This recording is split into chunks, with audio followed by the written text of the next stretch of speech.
Hi, and welcome to your Urban Connection. Remember, this is the channel that is often imitated, but is never duplicated. And let's get started on tonight's show. After 2 weeks, and after selecting a vice presidential nominee, Kamala Harris, according to the latest polls, which were released today, the latest poll, national polls, show that Kamala has a 3-point lead over her opponent, Donald J. Trump. Now, you got to remember that if you go 2 weeks ago, Kamala was not even a candidate in this race. It was Joe Biden. But once he stepped aside and threw his support behind his vice president, Kamala Harris, it's been a whole new ballgame. And it's a ballgame that has the Trump and the GOP party totally, totally off guard, off course, off script, and behind in what they thought was a surefire victory for the Trump campaign over Joe Biden. And now they find themselves with a different candidate, a younger candidate, an exciting candidate, a female candidate, and a Black female candidate. And they don't know what to do. They were caught flat-footed, unprepared, and they don't know what to do. They don't know how to handle this. And then, on top of that, Donald Trump picks a vice presidential nominee who's dumb as a rock. Dumb as a rock. Now, let me give you a little idea of what I'm talking about. See, they've tried to castigate, denigrate, do everything they can to Kamala Harris. But one of the dumbest things that J.D. Vance attempted to do today was to find himself with his airplane landing at an airport where Kamala Harris was going to hold a rally. So when his plane lands, he notices Kamala's plane parked on the tarmac.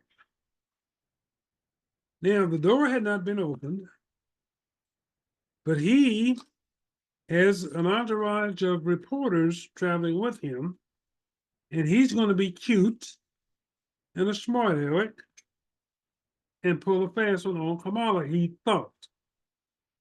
So what does he do? He disembarks from his plane along with the reporters that were with him, traveling with him, and he walked along with them over toward Air Force Two, which is the plane that the vice president flies on. And he went over there, like I said, trying to be cute, and thinks that he's going to make a show. Instead, what happened, he made a clown and a fool of himself by going over there uninvited because nobody on the Air Force Two, including Kamala Harris, had invited him to come over to their plane. So he gets over to the plane, and like I said, the door was closed, it was never open, and they never did open the door for him. Now, I don't know if they saw him. Of course, the pilots, of course, had to see him and his entourage of reporters, but they never opened the door. They never even acknowledged him. But he thought he was going to be cute and go over there and question Kamala Harris about why she's not giving any one-on-one interviews, right? And a couple of other questions that he had in mind.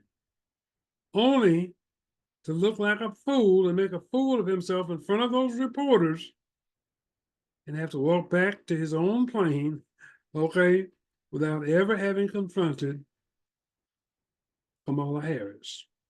Now, that just goes to show you how dumb and ignorant these people are.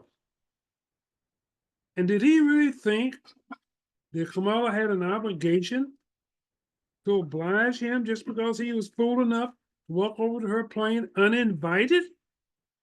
Even I would know better than that. Okay? Even I would know better than that. So, anyhow, basically what's happening is these new polls that just came out today that show that Kamala Harris has extended her lead over Donald Trump, and if you want to say J.D. Vance, she extended the lead to 3 points. Now, I've said to you guys, and I said last week, that Kamala's going to get 2 bumps out of this before we have another debate, if there is one. And the first bump I said would be once she selected a presidential nominee. And she did that on yesterday. And she surprised everybody again, because especially the GOP and Donald Trump, because they had their lips set and their mouths set and went thinking that she was going to select the governor of Pennsylvania, Josh Shapiro. Just like Donald Trump, they were planning, making all their plans around attacking, okay, Josh Shapiro. She didn't pick Josh Shapiro. She picked the governor of Minnesota, Tim Walz. They again caught the Republicans flat-footed.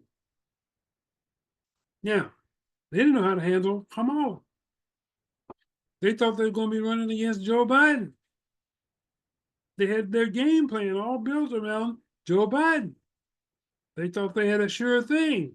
They had it in the bag as long as Joe Biden was the nominee because of his age and because of the fact that they want to say that his health and his cognitive position would not allow him to be a presidential candidate. So they were caught flat-footed when she did not pick who they had thought she would pick, and she picked the governor of Minnesota. All right? So they've made mistake after mistake after mistake. And they've tried to denigrate, disrespect, and do everything they could to try to bring Kamala down through insults and denigration and try to disgrace her. And nothing has worked for them. Nothing has worked. And even the people that are the smart people that are inside the GOP are trying to tell Donald Trump to stick to the issues and stop with all the bull crap. Stop with all the name calling, all the race baiting, all the ignorant, stupid stuff, the DEI hire stuff, all that stuff that does not matter one damn bit to the American public. The American public wants to know what your policies are, Mr. Trump and Mr. Vance. They want to know what you're going to do for the American public. That is the working public and not the millionaires and the billionaires. And you guys don't have a plan. You don't have a policy. And Mr. Trump cannot stay even intelligent and act like a normal human being once you get him off the teleprompter. Okay? Once you get him off the teleprompter, he's lost.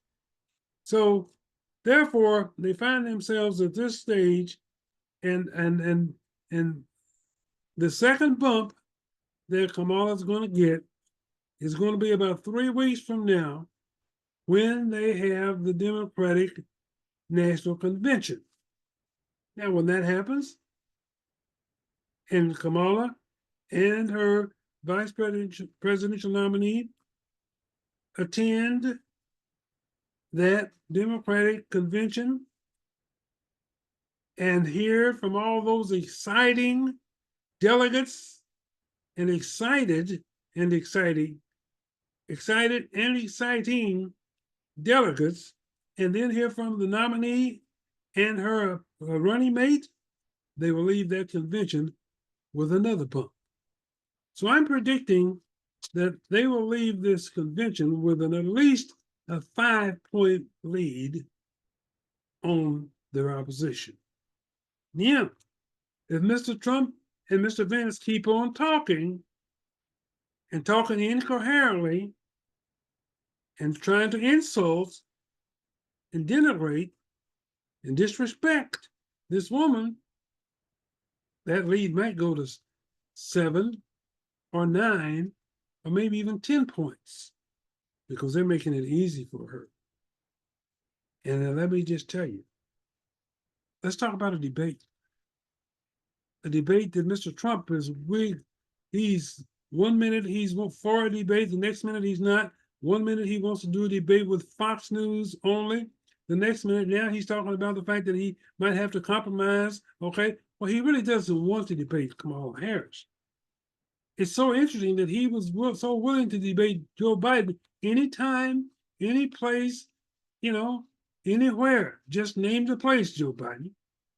But all of a sudden, when it comes to debating Kamala Harris, he's really not interested. He's trying to hear, but if he doesn't debate her, he's going to look like a coward. He's going to look scared. And that's going to make him look weak. And that surely won't win him any votes. Okay? So he's trying to finagle his way around. He's trying to wiggle around and see if he can get out of it. But I don't see any way he can. And when he's down in the polls, it's not like he has a big lead like he wants everybody to believe, because he wants everybody to think that, hey, he's far ahead. But the polls don't say that. They don't show that. So, Mr. Trump, you're going to have to come out of the closet, sir. You're going to have to come out of hiding.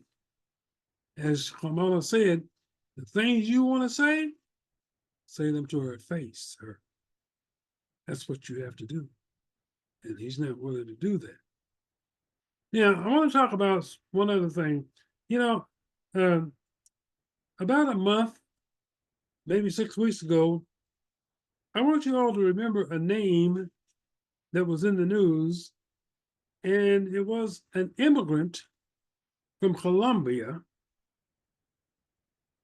and her name was Valentina Gomez. And she's a 25-year-old Indian immigrant from Colombia. And she was running for the Secretary of State in the state of Missouri.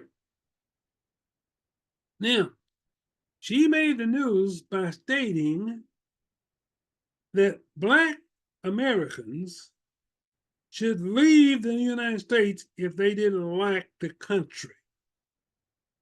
Okay? And she further went on to call Juneteenth the most ratchet of holidays.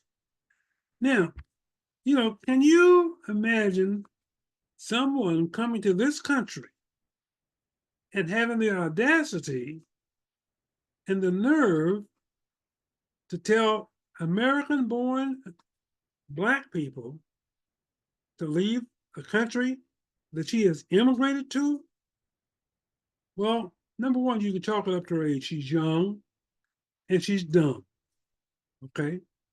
And then you add to that, she comes to this country as an immigrant and immediately thinks that she is better than the native Black Americans that are in this country.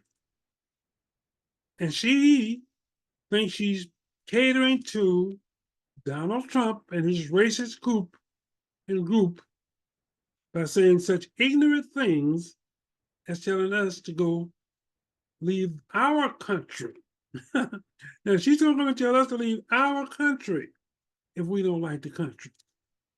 Well, honey, let me just tell you one thing.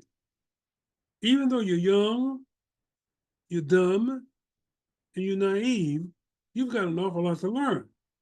See, I don't know anything about Colombia, but in America, we have rights in this country. Now, maybe you didn't have them in Colombia. Maybe that's why you're here. There had to be some reason for you to come here, because you were not put on boats like our forefathers were.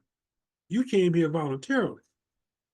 But you don't have the right to come here and tell us to leave our country. You have every right.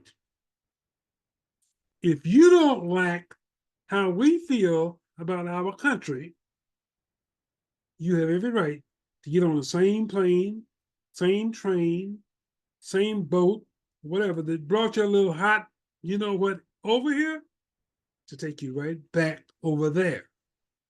That's what you have a right to do. Okay? And you'd be in your place if you did that. But you're completely out of your place to come and tell us, if we don't like the country, to leave.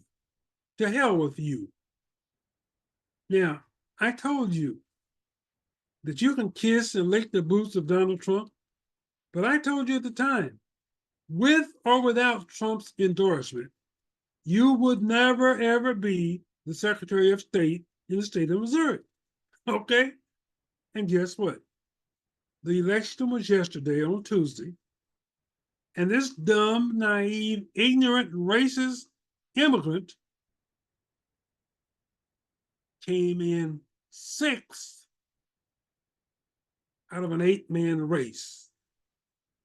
Okay? She came in sixth place with 7.4% of the vote. You see, even the people in Missouri didn't buy into your ignorance and your stupidity and your naivete. You have a lot of growing up to do. And I would suggest that you go back to Columbian and grow up, and then decide if you want to come back here and play by our rules, not yours, because we're not going to play by your rules. Okay? But just remember this. You're trying to be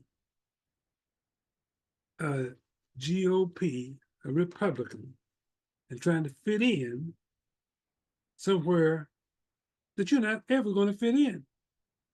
Because let me tell you one thing. You're just like Nikki Haley, and you're just like Ranshamaboy, whatever his name is, from Hindu, you Hindu Indians. And they have told you they don't want you. J.D. Vance is married to a Hindu Indian woman. Most GOP and MAGA people didn't know that until the Republican National Convention, when she stepped on stage. And immediately they began to take her to task and him to task. Wondered why the hell would he marry a non-Christian woman? Why in the hell would he marry a woman of Indian descent?